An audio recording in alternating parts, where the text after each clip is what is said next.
Hello everyone, my name is Lowko and welcome back to a professional match of StarCraft 2. What I've got for you today is a best of 3 series of Zerg versus Terran, where somehow, someway, in game number 1 we find ourselves on Dynasty.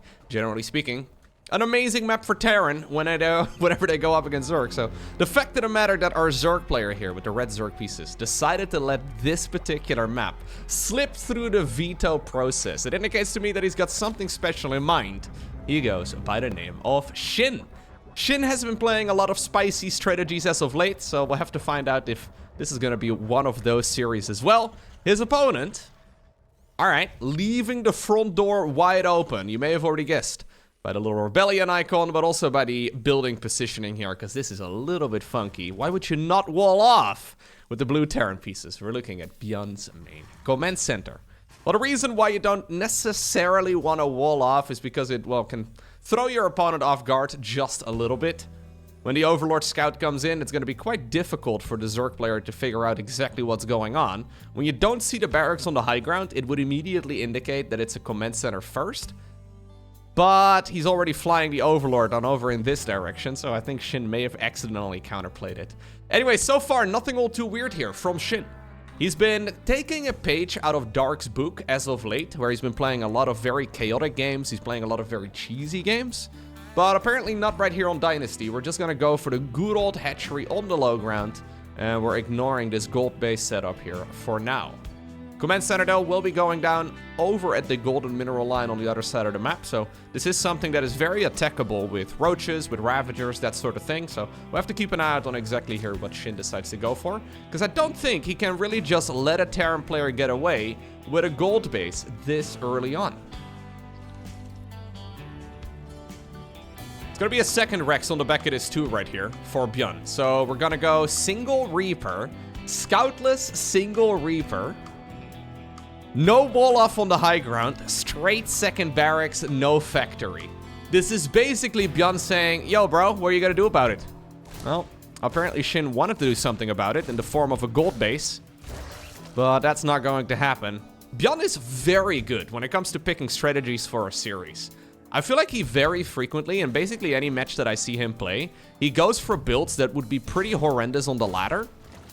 But he's very smart with his strategy decision, because this is something that when you know the opponent, when you know the matchup, when you know the map, you can probably make an assumption as to what the opponent is most likely going to do. When you're going up against an anonymous ladder hero, it's a little bit more difficult to predict what their plan is, but that's obviously not the case right here with SHIN.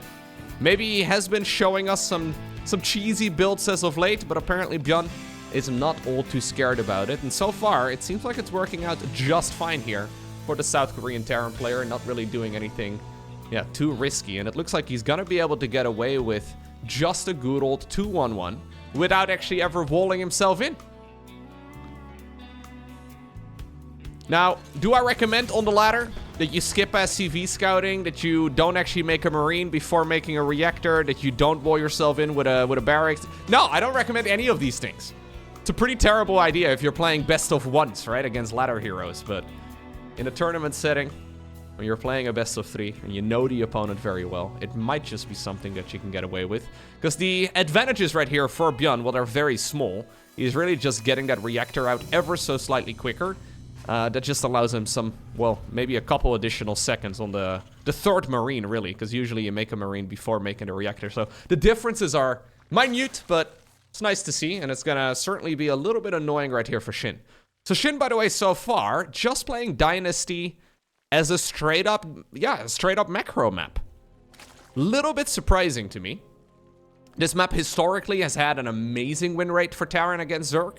When it was first introduced, it was about 80% at the tournament level in favor of Terran, which is the biggest imbalance I've ever seen in years. But it's gotten better for Zerg over the last, well, maybe 3-4 months or so. At least when you look at the stats, it's not quite as terrible, but it's still certainly a Terran favorite map. The main problem you run into, right, is that gold base, it's very harassable, so if you decide to take it early as Zerg, well, obviously, they have ranged unit. Like, literally every single Terran unit is ranged, other than the SCV. So it's very easy for Terrans to harass, and at the same time, Terran can very easily, because of that exact same fact, take the gold base themselves. Plus, there's great choke points on this map that make siege tank play incredibly powerful. I think ByuN will be quite happy that he gets to play this particular map. Now, there's 26 lings out. You need about 30 Zerglings and a bunch of queens against this exact build. So SHIN has got the right number of units here. Should be able to just continue playing macro. He doesn't have banelings, he doesn't have upgrades. He could have actually gotten away with 1-1 upgrades. ByuN trying to bait him onto the ramp. Trying to see if he can get some extra value here with those mineral fields, but not quite getting the surface area. No, Jimmy! Alright, that he was looking for. So far, easy peasy hold right here for SHIN. I'm just a little concerned about the remainder of this map. So like, so far, this is excellent for the Zerg player. He's not really running into any issues. But now the gold base is gonna kick in properly right here for ByuN. Now he's gonna be able to just build up his additional mid-game. And, well, it'll be siege tanks and marines, I'm sure. There is that moment, though, where the map seems to shift rather, into maybe a slight advantage for the Zerg player, and that's especially when you get up to, like, Hydra, Lurker, Viper. For the same reason that, well, siege tanks are really good, Lurkers are also quite good on this map, because you have a lot of choke points and a lot of tight areas that you can easily control. But anyways, we're still a long time away from that. It is a Roach follow-up here from SHIN, like we already saw. What do you do with the Roach Warren, though? I have been critical of some of SHIN's decision-making in the past as far as strategies go, where he's playing really brilliant builds in the first game of a series, for example, and then in the remainder of it, we're kind of just sitting there scratching our heads, not really making a lot of sense of it. Because so far, what SHIN is doing here is not leading into any attack. He doesn't have quick upgrades. He doesn't have anything lined up here. He's really just playing survival mode. And in general, I'm just not a big fan of that. There is really zero opportunity here for punishment. Other than, I guess, if ByuN were to give away, like, full medevacs worth of units. But obviously, Micro Jackson is not going to do that. So, we've got Roaches. We've got a reasonably fast lair. We've got a decent economy. But our upgrades are late, right? Where's the Evos? We have them. Now, finally, it starts up, but these are starting as the Terran upgrades are finishing. I feel like this is such an obvious hold, though, in some of the plays of SHIN. He keeps doing this, so he must find success in his matches, but I have seen him, make these decisions that just don't lead anywhere. Well, what he is doing, though, is just gobbling the map up, right? So he's trying to take as many bases as he can reasonably have at this point in time. He's spreading creep. He's playing a fast game of StarCraft, 545 actions on average a minute. So he's by no means playing this slowly. I guess the ultimate road will lead towards a hive together with, well, Lurkers and Vipers. That's the thing that makes most sense in my mind, especially with those missile upgrades. But that is still at least like another 4-ish, maybe 5-ish minutes away from really getting underway. So until that point, I guess our Zerg player is just gonna be a punching bag. He decides to go banelings? Usually it's Lurkers from here, but it looks like SHIN wants to go banelings instead. You can, like, when Terran gets the 4th base up over here, which is currently, finishing up inside of the main base, you can kind of, like, run a lot of units in, and it's the same for when this gold base runs out. There is another opening into that base of the Terran player. But this is not all too inspiring. ByuN in the meantime, though, maneuvering around the map, taking this slowly. There is no reason to rush. He's adding on barracks 6, 7, and 8 right now inside of the main base. We'll probably see a Ghost Academy here momentarily. Now, this is one of those unit compositions where Ghosts are not necessarily the best unit choice. Although you can still certainly mix some of them in, it's fine. That double medevac drop, by the way, from the early game is still going on. Very little commitment, but ByuN getting some favorable damage so far. Pretty decent traits. If we look right here at the resources lost, it's certainly in favor of the Terran player. Ultimately, it looks like this will mostly get cleaned up. Oh! ByuN accidentally shut down one of his own medevacs. He probably meant to click on the rocks. Accidentally found himself killing one of his own medevacs. He's done more damage to himself than SHIN has been able to do to him so far. Alright, so there's the hive. So I'm very surprised that we see a tech down from Roach Ravager into a quick hive, but then into banelings. I don't know. This could lead to, I guess, Ultraling Bane eventually. But then you probably want to skip out on the missile upgrade.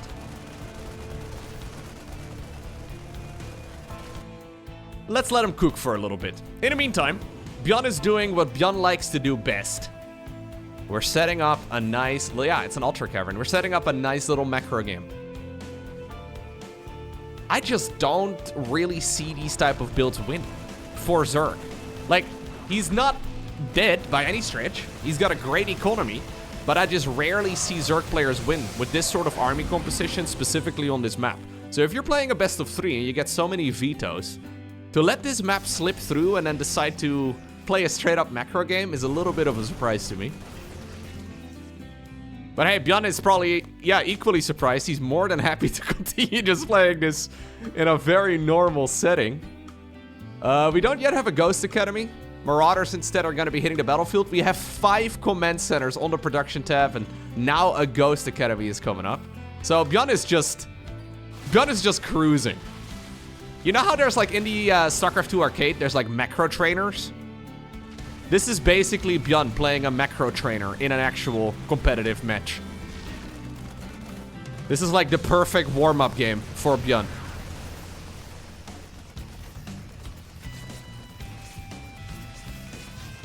Here come the Vipers, though. And Blinding Clouds. Don't underestimate them. When the siege tanks are taken out of the equation, where you can abduct them one at a time, it is certainly a very potent unit comp. At this point, though, this is also a clear wake-up call right now for ByuN that this is not going to be Hydras into Lurkers, because he hasn't seen them yet. This drop over here, by the way, is a massive success. Looks like the hatchery will fall alongside 17 drones as well as an Overlord. That was apparently part of the collateral damage. Drop over here continues. And that's a clear indicator, right? If it's not going to be Lurkers, what else is it going to be? Is it just going to be a Ravager, Lingbane, Viper? May as well make a couple of Ghosts. There is certainly, however, a chance, and that's what it is, that this is going to be an Ultralisk follow-up. Great movement here, though, by the Terran. Ultimately, he loses the Medevac here, but that's fine. When you think about it, that just opens up supply for everybody's favorite... No, where is it? Everybody's favorite unit. The Ghost. Sorry, Marauder. We sort of like you too, I suppose. Okay. So, Terran is finishing up +3. +3 attacks for the infantry is already done. SHIN is starting up +2 melee. This is what he's been cooking up, though. Ultras in the back of Roaches. This is not yet the new patch, so these Ultras are unable to push these units aside. Decent Baneling hit over there, but also quite expensive. Is there enough for the Terran player to clean this up? I would imagine eventually there will be enough. Oh, the mass repair right here on the planetary, putting in so much work as well. -1 armor on the upcoming patch, though, is absolutely huge. And SHIN just calls GG. Okay. So, we spent the entire game building up to one attack that is based around Roach, Ultraling, Bane. And we engage once. Ultras are derping behind the Roaches. And then we tap out because we've lost too much in the process? I love some of the builds that SHIN plays. But that was just... You gotta set yourself up for success, right? Not just in video games, but also in life. If you're just gonna cruise along, you go with the flow. I mean, it's fun every once in a while, but I've got a hard time imagining that that will be a successful strategy. So... I think even ByuN was a little bit surprised there, because ByuN was ready to play like a 30-minute game. Now, for what it's worth, in the upcoming balance patch, they are proposing, so this is PTR, so it's not set in stone yet, but they are proposing that the Planetary Fortress is going to have 1 less armor, and that the Ultras will be able to push the Roaches and whatnot aside to get to the front a little bit easier. So I would imagine that that previous fight would have gone quite a bit better for the Zerg player. Ultimately, we would probably have seen the Planetary Fortress die, and then maybe the Ultras not derping so much in the back, because they were kind of stuck behind the Roach army. But I don't think that fight would have gone all too different. As a matter of fact, we would probably have a bunch of Liberators in the sky that would have covered like 2.5 bases. You don't even really, need to go into Ghosts. You know the most surprising thing to me with the new multiplayer balance patch is that somehow, some way, the ghost escaped without any changes. How in the world? Like, if you would have asked anybody out there for a StarCraft balance patch, I would imagine, like, maybe we don't actually want to listen to, like, 99% of people. But anyways, I would imagine that the vast majority of the people would have had, like, 3 changes on the list that they would have put there, and then one of them would be to the ghost. But somehow the ghost remained unscarred? Okay. Well, we didn't need ghost that previous game. I feel like the missile upgrade, though, was so confusing there from SHIN. Like, he had very late Evo chamber upgrades, and then he decides to go missile while ultimately trying to go for relatively fast Ultraling Bane. It just doesn't really make a whole lot of sense. Obviously, SHIN is a very successful player. But in my mind, those strategies do hold him back a little bit.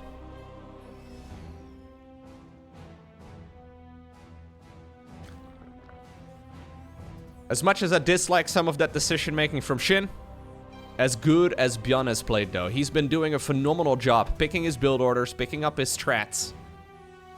Do we change anything up on post-youth? I would imagine he will probably be happy to play the exact same game once more. This map though, generally speaking, not quite as bad. Let me actually look it up real quick. Post-youth.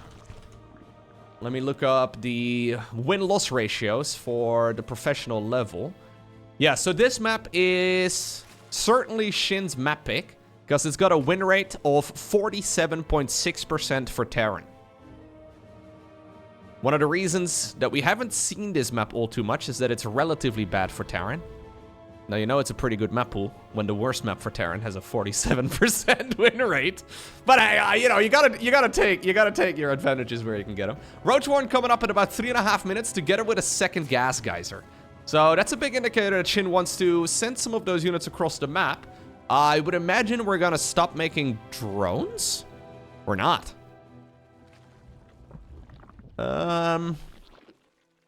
So why do we make a second gas geyser if we're not gonna make a lot of roaches? I guess he's just playing them defensively. Feels like he's gonna overmake gas at this point. Usually if you get a second gas, you will use this for aggression, but okay. He doesn't yet have the... So he's making like 4 overlords at a time, but then still making drones. Not actually making any roaches yet. Okay. ByuN, by the way, doing a very ByuN looking build order. There's 2 cyclones going around the battlefield. He's noticed that his opponent did not go quick link speed. I love that scan. Oh, that scan was actually kind of beautiful. I was scratching my head at killing a couple creep tumors, but then he also got the overlord that he weakened quite a little bit ago. Not bad.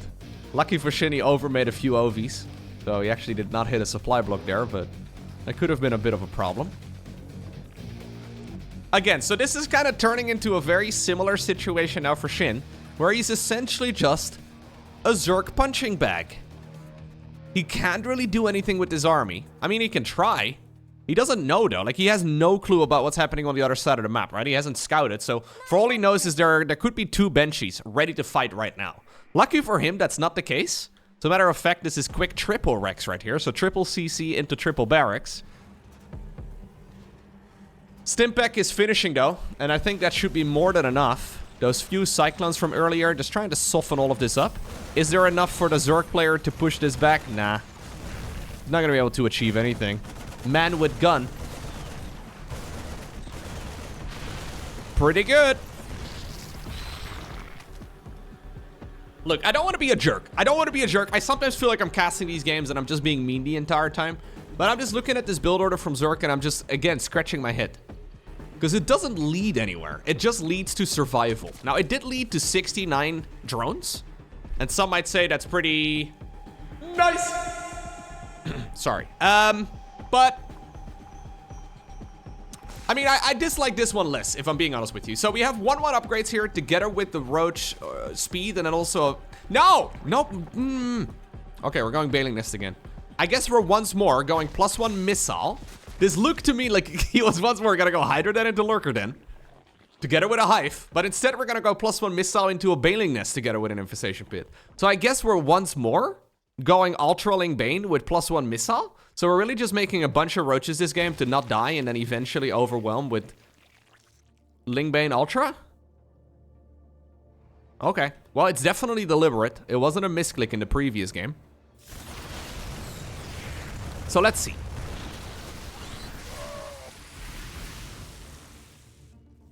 We did have a bit of a delayed armory here for ByuN. He does start up the 2-2 though, as soon as the armory finished, so that's something.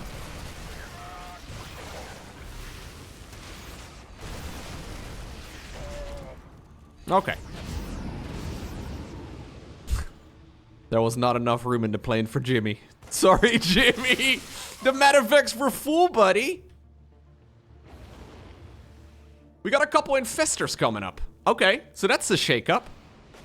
Couple infestors here rather than a hive. I'm assuming we're still gonna go hive here eventually.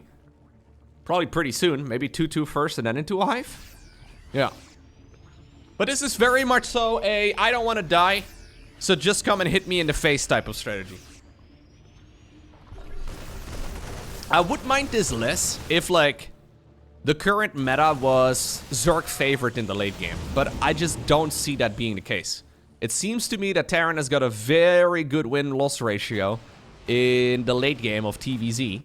And this is essentially giving ByuN like a free pass to starting up Ultra, or to starting up the Ghosts and to start up additional command centers. Like, that's exactly what he's doing right now. He is once more ready to cook up whatever he likes.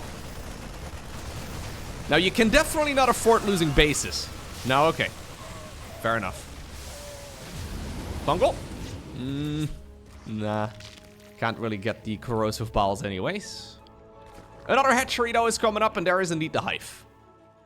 There is barracks 6, 7, and 8. 4th command center, about 3/4 of the way done.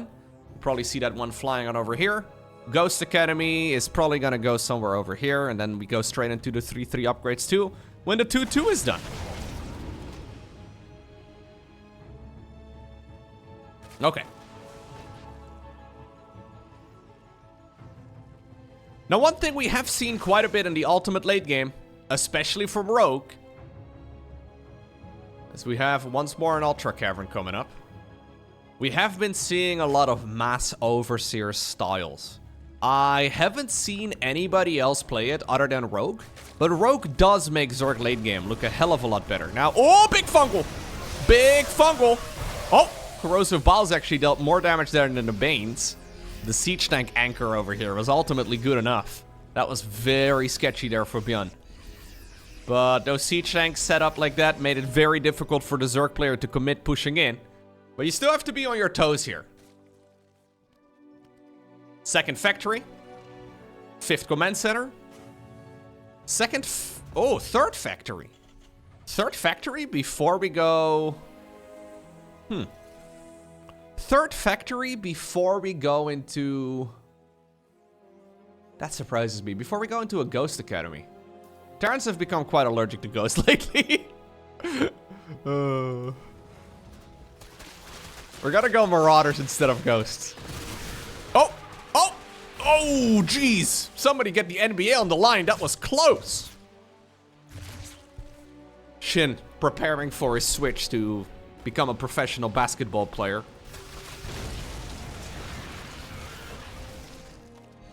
Is basketball popular in Korea? Don't think so, right? No, don't think so. Maybe, I don't know. Wasn't it, wasn't baseball very popular in Korea? I know one of the sports that's really big in the US is very big in Korea too. I'm not exactly sure. Anyways, Spire coming up. So ultimately where this goes is Ultraling Bane. Ultraling Bane with Corruptors for support. Yeah, I don't really watch conventional sports. I don't know. Well, the most conventional sport that I watch would probably be Formula 1, which, yeah, not very conventional. No. Okay. We are hitting a couple of nice biles, though.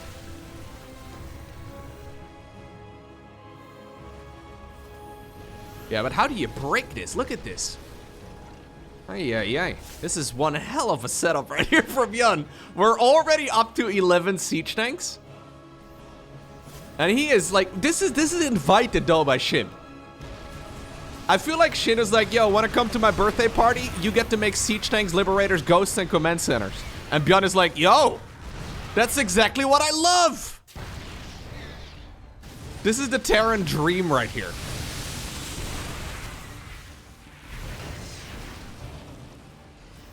Greater Spire coming up. Second Spire right next to it. We have a second armory also building, so we can go into the double mech upgrades. Command centers are cooking up. I would really like... So, okay, so what we have seen from Rogue, right? In the ultimate late game, that actually makes the late game look a lot better for Zerg than it ever has, is Hydra Lurker into Mass Overseer into Mass Nidus Worm. So the idea is that you can never really catch all of the changelings, and you can cover the screen to make it pretty much impossible for the ghosts to actually find the targets that they want to snipe. Now, this is not a unit composition that functions in the same way at all. And every time I see Zergs play this, it goes pretty well and then they lose. So I want to believe, but I rarely see Zerg players at the professional level win from this position. Maybe I'm just being mean to... I'm just being a jerk to Shin today. Some good fungals. Okay. Lowering the medevac count a little bit. Another nice fungal. Okay, some good abductions. You just can't plow through this, man. Like, you can't break this. I don't see what you do here to break this. The roaches, by the way, are a really, really massive drain right now on the supply here for Shin. They were good as a stepping stone, but there's this weird dynamic where you kind of want to lose them now because they're taking up too much of your army supply. In the meantime, ByuN is doing everything right. Ooh, he's actually going for additional factories. So that is back at factory number 5 and 6 right now coming up. He's going building armor. He's going high-sec auto-tracking. He's still making a couple of medevacs. But this is ByuN preparing himself to transition from Marine Marauder medevac into ghosts and then into ghost mech. I love this style. It is very passive. It takes a very long time to win the game. But it often does feel like success is nearly guaranteed. We're now making THORs. Big Daddy Thor is going to be popping up on the battlefield here in a moment. Yeah, Ghost Mech is awesome. I do really like Ghost Mech. I love how smoothly it transitions. Like, this looks easy from ByuN, right? The way that he's maneuvering. It's like, yeah, he's just making a bunch of factories and then he's going into... No, this is super hard. To properly make this transition, you really have to make sure you don't mess up. Spore Crawler's coming to the front, by the way. We have another nice little fungal, but the ghosts don't really care. Brute Lords are coming up, but the Brute Lords are coming as the Thors are just about to pop up. And obviously, oh, beautiful scan right there from ByuN. ByuN predicting that this was going to be the transition. He does need a bunch more units, though. At this point, he has no Vikings. Ghosts are good against those Brutes, but at the same time, we also have Thors, which are fantastic. Pew, pew, pew, pew. Keep in mind that there is no Lurkers on the ground. Normally, we see Brute Lords in 2024 in combination with Lurkers. Not the case right here. That's specifically against Protoss, but works against Terran too, to a certain extent. Okay, Thors are going down. A bunch of units over here are also slowing down the economy a bit. Okay. So Shin is actually just gobbling up the entire map. Shin is actually just grabbing all of the resources that he can possibly mine. His entire game plan here is to try and prevent the Terran from taking 50% of the map. Now, he's doing so in a very aggressive manner, but I do kind of like it. The confidence is obvious. Yeah, we're going to make more Brutes. Ay. We rarely see Brute Lords, considered to be probably the worst unit for Zerg right now. Maybe Swarm Host, hard to say, but Brute Lords are getting a little buff in the upcoming balance patch that makes the Brutelings quite a bit more powerful. I feel like ByuN is killing them before the Brute Lords are even here. I love the addition, by the way, of the Hellbats. Blue Flame Hellbats are really nice to be roasting all of those Zerglings, but then also the Brutelings with. Looks like the majority of the Brute Lords, though, have died. And And while the Thors will also go down, yeah, they've already fulfilled their part. It looks like we're gonna just continue onwards with the Brute Lords though, okay. So the broad outlines right here for Shin's game plan is to prevent the Terran player from ever getting 50% of the map. So he basically now has taken his half. All Shin needs to do, quote unquote, all he needs to do is prevent the Terran player from getting their half. Now this is a big map, lots of expansions. Quite a difficult one for the Terran player to take both, for example, the right side, so this bottom right corner, and then also the one in the top left. So oftentimes it's easier for Terrans to take this base and then take one of the quote-unquote Zerg spaces here. So I like what ByuN is doing. He needs to be a little careful though, that he doesn't like commit too much of his units in one side. Like if you split up your army too aggressively here and Zerg can catch your army off guard and you fight the entire Zerg ball with half of your units, obviously that's bad. We have a bit of a misrally here too. Quite a few Terran units picked off for free. Shin does not mind that whatsoever. Additional Brutes coming up. So we're actually playing Brute Lord Infestor. Brute Lord Infestor is back. Like, this is one of those unit compositions that was utterly broken in StarCraft 2 for years. I'm talking like 2011, 2012. It's been a while. And then a little bit again after that. There have been points in the meta where Brute Lord Infestor was a little bit too powerful. Basically, if you didn't watch the game more than a decade ago, God, I'm old.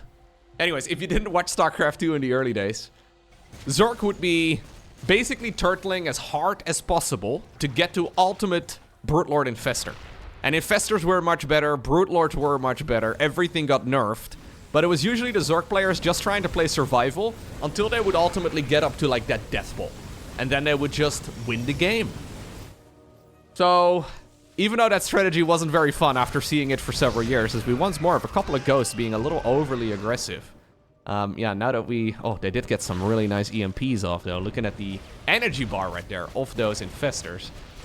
To see this unit composition again, it is kind of fun. You know what? Brutes are relatively quick. Yeah, they do quite a bit of damage. This was also back when the Infestor had instant fungals and infested Terrans, maybe most notably. They were like the only anti-air unit you really needed. Rather than Microbial Shroud, they actually had a useful ability.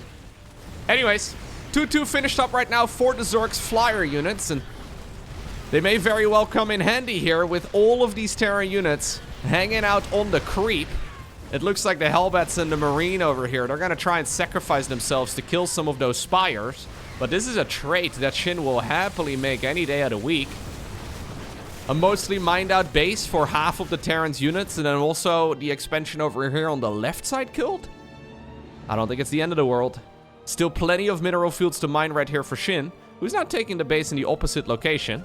ByuN is gonna go though for that base that was previously mined by the Zerg. Another fungal growth here, trying to slow this down.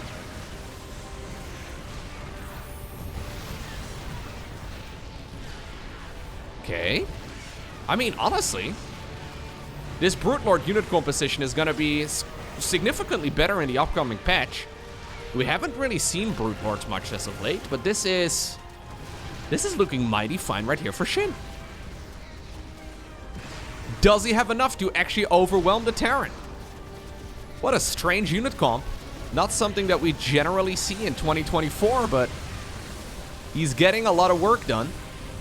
You can see that Terran is maybe scratching his head a little bit as well. Now, one thing that ByuN has, though, is 7 orbital commence. So any SCV damage right now can be nullified pretty quickly. It's not like the Zerg's economy is amazing either, but this is a game now that isn't over yet at 21 minutes, and neither player really has a bank. Usually at this point, we do have one player here that has a very significant amount of resources ready to go, but neither of them really has much. We see ByuN doubling down on the THOR. So he currently has 7 THORs. He's building 4 more.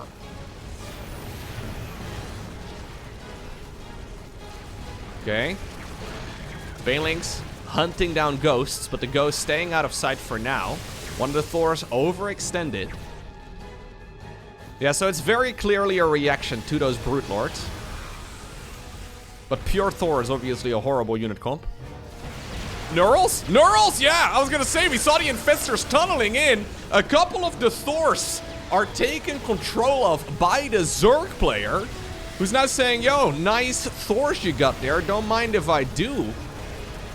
It was only a little bit of time, but still a very substantial amount. Now, it looks like, even though they didn't really do as much as they could have, the majority of the Brute Lords still died. In the meantime, there's one Liberator here. This guy's been set up for harassment duty. Shin going into additional Infestors. Okay. I wonder if it's worth having like one Brute Lord send off on its own little path. Much like a Liberator, you know, harassing bases. Can we like set up one Brute Lord to harass bases? We're going Swarm Hosts! Shin! I actually don't mind this. This is a low eco game now. Generally speaking, Swarm Hosts are only played when you have a bad economy, and usually only at about the 7-minute mark. Not a very common late game transition, but hey, if the opponent is playing, well, a mech-based army comp, and both of you have a very limited economy, I honestly don't think it's a bad play. It is certainly not one that ByuN is going to expect. He's gonna see them though very soon, and that will be huge. Yeah, just having the heads up, knowing that you need to be prepared against it is very, very nice. If you're suddenly caught off guard and you assume that the mini-map notification is from a bunch of Zerglings and it turns out to be, well, a whole lot of Locusts, they have way more DPS. It can be a disaster, but here we go. The Swarm Hosts are chasing this down. Zerglings and Hydras trying to maximize damage too. And this is gonna be, yeah, shut down pretty well. I would have liked to see more fire bets. They are indeed going to be, or hell bets rather. I'm assuming we're going to be seeing quite a few more of them to basically tank some of that damage. Much like they did against the Brute Lords, I think it's a good idea to have a bunch of them ahead of the Thor ball here as well. Try and soak up as many of those Locusts. Keep in mind that the Locusts are now on cooldown, so it's a very long ability, or a very long cooldown on that ability. So they will be able to fire again very soon. And I think, honestly, the way that ByuN has been handling this is really nice. Rather than sitting back and being terrified. Now, maybe this attack, though, is a bit of an overextension. Thors have so much armor, though. They stay alive for such a long while. That was certainly not ideal, though, for ByuN. I think he probably should have backed off after killing the hatch. Even though he still wins this fight, this is a very costly set of units to lose.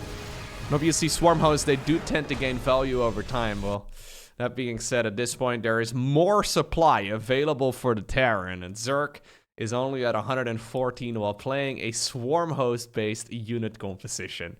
It means that ByuN wins the game, but I really did like some of the late-game decisions right there from Shin. And I'm thinking about the upcoming balance patch. Sensor towers having less range, and with planetary fortresses one less armor, and with Brute Lords being slightly more powerful, I can imagine that this is actually a strategy that would be in favor of the Zerg. Like, if they played this exact same game, but on the new balance patch, on the PTR, I think it's probably a win for Shin. Anyways, in this particular instance, it will be our Terran. GG.